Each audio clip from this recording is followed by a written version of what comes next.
নিজেরাই তাদের মন্দিরের উপর হামলা করেছে, তাদের মূর্তির উপর হামলা করেছে, আর নাম দিয়েছে মুসলমানদের উপর। জোরে বলেন ঠিক কিনা?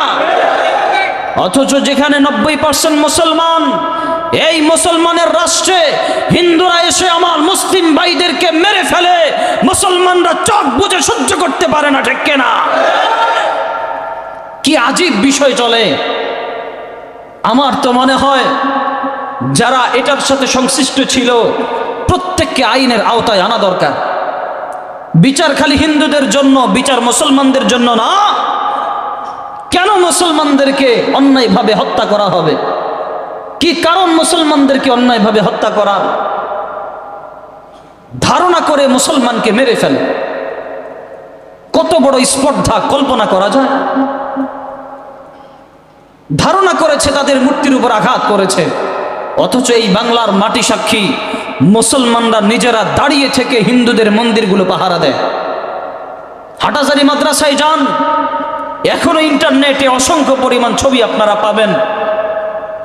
যখন মিছিল মিটিং বের হয়, হাটাজারি মাদ্রাসার ছাত্ররা হাতে হাত রেখে হিন্দুদের মন্দিরটাকে বাঁচিয়ে রাখে, কোনো মুসলমান যেন এখানে হামলা করতে না পারে।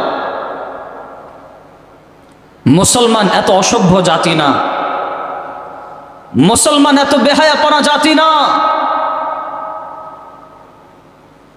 মুসলমানদের মস্তিষ্ক এত খারাপ হয়ে যায় নাই, মুসলমানদের আদর্শ এটা শিক্ষা দেয় না যে একজন মুসলমান হয়ে বিধর্মী একজনের উপর হামলা করবে, এটা মুসলমান শিক্ষা দেয় না।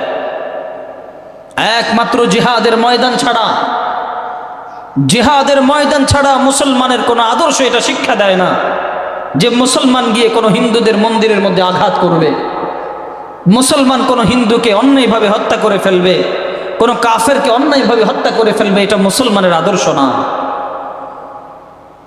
তারপরেও কেন ভুল বশত মুসলমানদের উপর হামলা করা হয়, এটাই আমার বুঝে আসে।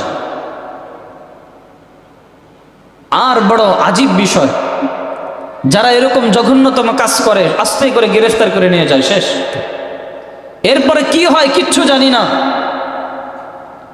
অথচ উচিত তো ছিল যারা আমার মুসলমান ভাইদেরকে শহীদ করেছে তাদের প্রত্যেককে জনসম্মুখে ফাঁসির কাস্টে ঝোলানো। ঠিক কিনা?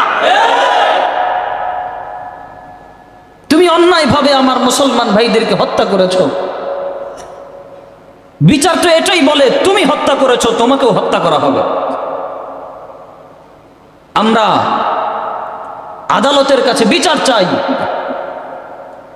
যে অনিত বিলম্বে তাদেরকে চিহ্নিত করেন যারা এই হত্যাকার্যের মধ্যে সম্পৃক্ত ছিল এবং তাদেরকে ফাঁসির কাস্টে ঝোলান। যদি তাদের বিচার না করা হয়, আজকে তো ফরিদপুরে হয়েছে, কালকে যে আমার ঘরে হবে না তার কোন নিশ্চয়তা আছে? কোনো নিশ্চয়তা নেই। আল্লাহ আপনি আমাদেরকে হেফাজত করেন, বলেন আমিন।